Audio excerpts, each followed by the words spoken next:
আজ দেখাবো খুব সহজ পদ্ধতিতে রসগোল্লা বানানো। চলুন শুরু করা যাক। এখানে আমি নিয়েছি 1 কিলো পরিমাণ চিনি, আর নিয়েছি এখানে কিছুটা চিনি আর এলাচ আলাদা করে নিয়েছি, আর এখানে নিয়েছি কিছুটা ময়দা, আর এখানে নিয়েছি অ্যারারুট, অল্প পরিমাণ অ্যারারুট, আর এখানে দোকানে পাওয়া যায় আমুল দুধের প্যাকেট, 10 টাকার একটি প্যাকেট, আর এখানে ছানা কাটানোর পাউডার, দুটো বাটি কাঁচের বাটি নিয়েছি, আর এখানে নিয়েছি 1 লিটার জল, আর এখানে নিয়েছি 1 লিটার দুধ। দুটো সুতির কাপড় নিতে হবে। প্রথমে আমরা কড়াইটা বসিয়ে শিরাটা তৈরি করে নেব।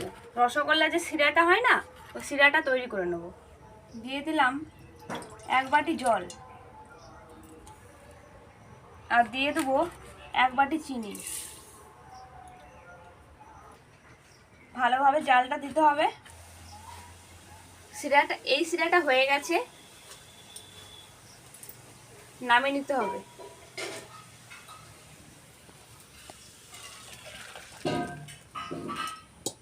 আবার কড়াইটা বসিয়ে দিলাম। এই কড়াইতেই দুধটা বসিয়ে দেবো। প্রথমে কড়াইতে আমি কিছুটা জল দিয়ে দিয়েছি, যাতে দুধটা না লেগে না যায়। ফুটতে ফুটতে যদি দুধটা লেগে যায় না, ওই দুধটা যাতে না লেগে যায়, ওই জন্য একটু জল দিয়ে দিয়েছি। দুধটা পুরোপুরি ফুটে গিয়েছে, এবার নামিয়ে দেবো। এখন গরম অবস্থাতেই দুধটাকে কাটাবো না, 2-3 মিনিট টাইম নেবো। 2-3 মিনিট হয়ে গেছে। এবার ছানা কাটানোর পাউডারটা দিয়ে দেবো, 4 চামচ ছানা কাটানোর পাউডার।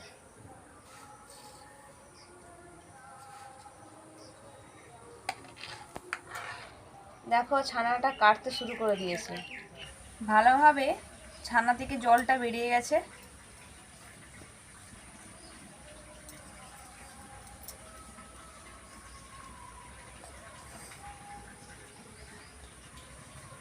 এবার এই ছানাটিকে ভালোভাবে ভেঙে নিতে হবে।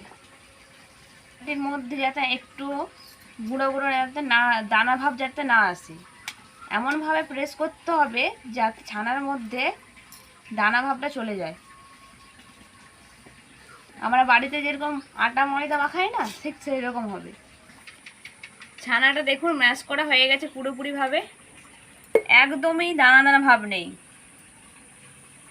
পুরো ময়দার মতো হয়ে গেছে। বাড়িতে ময়দা বা আটা মাখালে যেরকম হয়, ঠিক সেরকম হয়ে গেছে।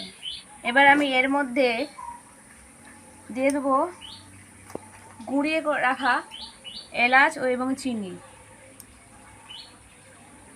দিয়ে দেবো 1/2 চামচ অ্যারারুট, দিয়ে দেবো 1 চামচ ময়দা, আমুল দুধ গুঁড়ো দিয়ে দেবো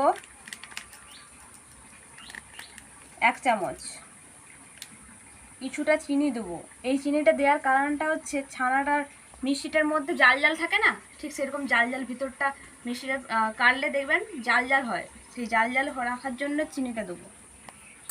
এবার ভালোভাবে মাখিয়ে নেব। ভালোভাবে মাখানো হয়ে গেছে।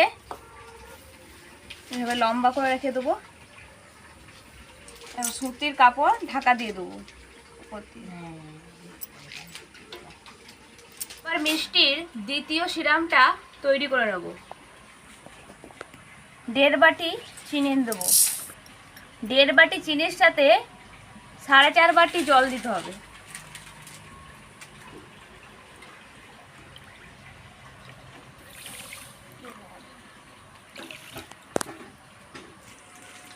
এবার কড়াইটা বসিয়ে দেবো উনুনে।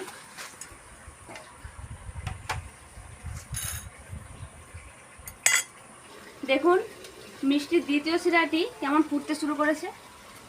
আমরা এখানে একটু আগে থেকে গুলিয়ে রেখেছিলাম এখানে আমুল দুধ, ওটা দিয়ে দেবো। শিরার মধ্যে এই চিনির ময়লাগুলো ভালোভাবে তুলে নিতে হবে। দ্বিতীয় শিরাটি ভালোভাবে ফুটে গিয়েছে। এবার ছেড়ে দেবো ছানার মণ্ডগুলো। মা এদিকে মণ্ডগুলো করে রেখেছে, এক এক করে ছেড়ে দেবো।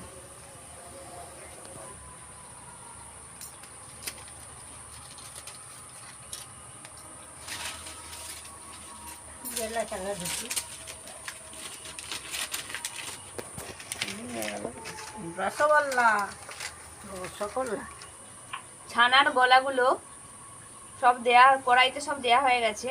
এবার 10 মিনিটের জন্য ভালোভাবে সিদ্ধ করতে দিতে হবে, তার জন্য ভালোভাবে ঢাকা দিয়ে দেবো।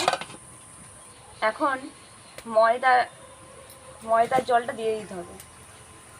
ময়দার জলটা দেওয়ার কারণ হচ্ছে মিষ্টিটার মধ্যে রসটা ভালোভাবে ঢুকবে। চলুন দেখা যাক মিষ্টিগুলো কি হলো। দেখুন মিষ্টিগুলো ভালোভাবে ফুলে উঠেছে। এভাবে 2 মিনিট রেখে দিতে হবে। এবার রসগোল্লাগুলোকে একে একে প্রথম শিরার জলে দিয়ে দিতে হবে।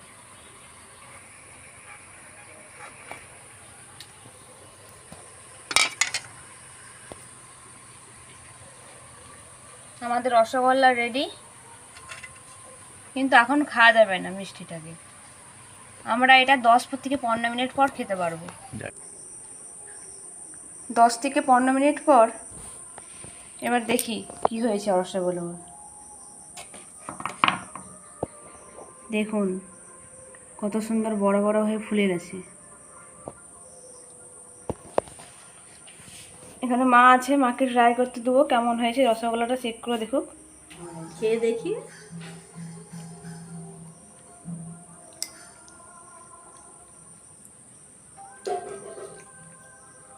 না, ভালো হয়েছে। এটা কি? হ্যাঁ, ভালোই স্পঞ্জি আছে, দেখতে পাচ্ছেন স্পঞ্জি আছে, অসুবিধা নেই।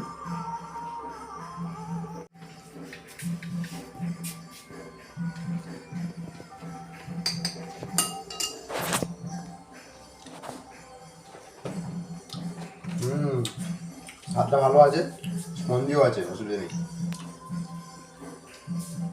দুটো মার্কেটের মতো স্পঞ্জি, ছানার টেস্টটা বেশি খুলে এসছে।